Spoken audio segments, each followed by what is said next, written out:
Hi, we're group two, and this is our comms 140 final project. So, our group decided on doing the season three episodes one and two of The Office. The first episode is called Gay Witch Hunt, and it's about Michael Scott, who's the boss, accidentally revealing one of his employees, Oscar's sexuality, and all the things that come with that. And then in the second episode, it's called The Convention, and Michael and his right hand man Dwight go to a convention, and Michael has to deal with some stuff of a former employee and his new boss. So starting us off will be Andres. All right, hey, I'm Andres, and I'm going over groups as a system. So, in the episode Gay Witch Hunt, we both see a ripple effect and negative synergy. One example of the ripple effect is Oscar's secret being told to Michael that he is gay. After that point, we see Michael begins to spread the word little by little, and we see the rest of the coworkers finding out, leading Oscar to feeling like if he's discriminated against. This slowly leads to Dwight to search up gay porn in the middle of the office in order to cause a scene in which Dwight admits Michael got him to do that. And Michael got him to do that so he can use that opportunity to say that there's nothing wrong with gay porn or being gay in general.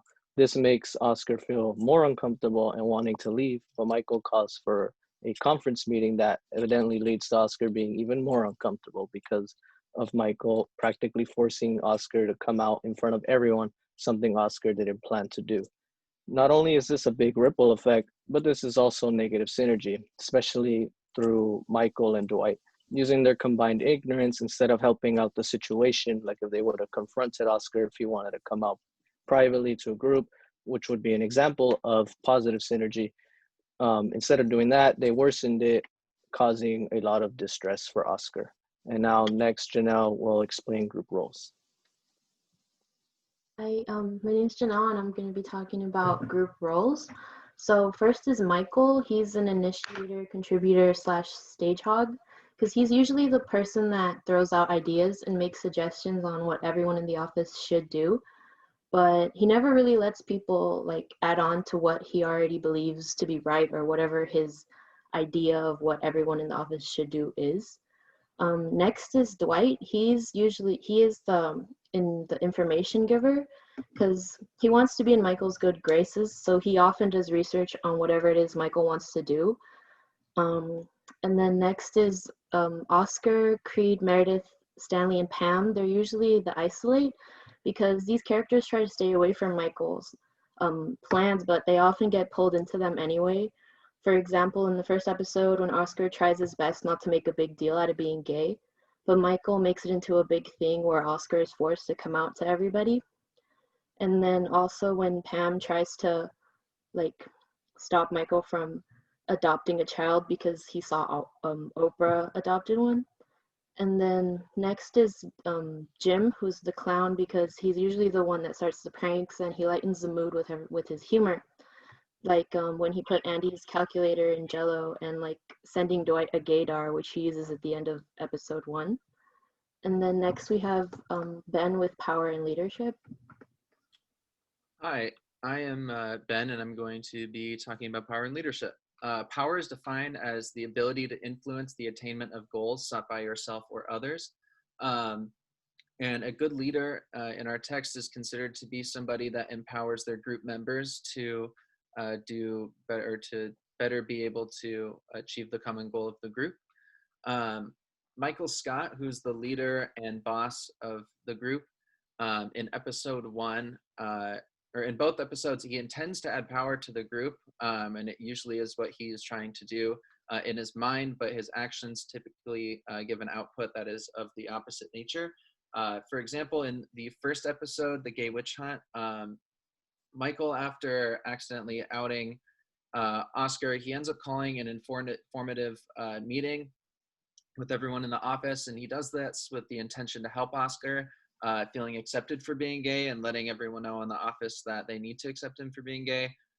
But the output of the meeting is that it makes everyone very uncomfortable because he makes a fool of himself and he ends up kissing Oscar. An example in episode 2, Michael is trying to set a good example by tipping the waiter at a restaurant with all of his executive coworkers $100. But then they put the pieces together and they see that he gave the company money away, which was a bad look. And then he tried to throw at the convention, he tried to throw like a morale boosting party in which he could connect his old coworkers and his new coworkers. And it ended up having a poor result because he got christened by his boss, Jan, by telling him that everyone else is in and out of meetings all day and they don't have time for a party. Next, we will be talking about defective and effective group discussions. Hi, I'm Logan, and I'm doing effective and defective group discussion. In these 2 episodes, we don't really see a lot of effective group discussions, but we do see a lot of defective group discussion. And so we can see this in episode 1 of Gay Witch Hunt, in which there's sort of a group think that goes through the whole office, in which Michael accidentally outs Oscar, and it's kind of starts as a rumor, but because of this, everyone starts to kind of have their own ideas of what they think, and it's all sorts of kind of culminate into Oscar being given like side-eyed glances and stuff, and everyone treating him differently because they think he is gay. We also see pressure of deviance. In this case, Oscar is the deviant, since he's the focus and kind of the root of the problem, if you want to call it that. And so everyone kind of turns all of their pressure onto Oscar, and it causes Oscar to be very uncomfortable in the office. And it leads to the meeting in which Oscar is again the focal point of the meeting, and Michael forces him to almost come out, and actually ends up kissing him without Oscar wanting to. In episode 2 at the convention, we see correlation inferred as causation again happening to Michael. One of his former employees, now Jim, just left for the Stanford office, and because of this, Michael believes that he is a bad boss, and that's what caused Jim to leave. In fact, this is not the case, and Jim left for his own personal reasons. And Michael uses this as a way to kind of fall into a false dichotomy in which he believes either that he is a bad boss or that he is a better boss than Jim's new boss at the Stanford office. And so we see the focal point of all this group, kind of defective group discussion, is coming from Michael in both episodes. And next we have Hans with cohesiveness and group climate. Hey, I'm Hans, and I'm going to do cohesiveness and group climate. So pretty much the episodes we chose depict the work environment in the office to have like a negative group climate. We had little cohesiveness and pretty much a lack of respect, which can be shown through incivility versus civility, where Michael like pretty much disrespects like his workers. And this is an example of that would be like how Michael handles the reveal of Oscar's sexuality poorly, and how he kisses Oscar without his consent, which is like disrespecting Oscar completely. And Angela and the other coworkers to an extent also treat Oscar very differently and kind of like demean him, and because of like finding out he's gay. Angela like more so because of how disgusted she is, and like which causes her to scream and like disgust when like Oscar pushes her away, or when she like constantly tries like to wash her hands around Oscar. And there is like an element of disruptiveness to it too, with how Jim pranking Andy in his new like job in Stanford, which causes like Andy to become violent and like disrupt productivity because of like Andy's like just being like super angry and disrupting everybody has to like to watch him.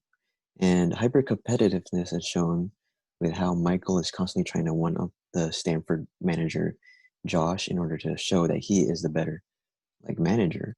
But like this is shown through Michael trying to like show off by paying his per diem, or through like really trivial challenges. And next we have conflict styles with Rashawn. Hello, everybody. I'm Rashawn, and I'll be talking about the conflict styles that happened in the first 2 episodes. There are many conflicts that pop up in the episode, but here's a couple that I pointed out. In the first episode, Gay Witch Hunt, Michael makes an offensive joke about Oscar, which ends up revealing that Oscar is gay. Instead of making things right and being professional around the office, Michael continues to make an uncomfortable work environment around the office and just makes Oscar feel like an outcast. Other issues that happened on the episode is that Jim and Pam continue to avoid their love issues and their love feelings towards one another. In episode 2, the convention, Michael is struggling to keep things professional at the convention and goes around trying to force relationships around the convention. Jim is now confronting his old boss, and now with his new company, he's facing Michael and telling Michael that he's not the reason that he left, but in fact he left because his love affairs with Pam. Now Pam and Jim struggle with their love life while Pam is going on her personal dates and Jim is dealing with his company issues. Now going on, we'll go to Ben for our conclusion. All right. In conclusion, as Group 2, we covered the show The Office. We watched season 3, episodes 1 and 2. The show is basically about a poorly run office, and the characters mainly don't exhibit cohesiveness or much successful output as a group. They don't really communicate well, and the office is not a very successful office in terms of productivity. But that's what makes the show cringy and comical, and that's what makes it really worth watching. The characters don't work so great as a group, and we talked about all of this by discussing the topics groups as a system, group roles, power and leadership, group discussions, conflict style, and cohesiveness, and group climate. Thank you so much for watching.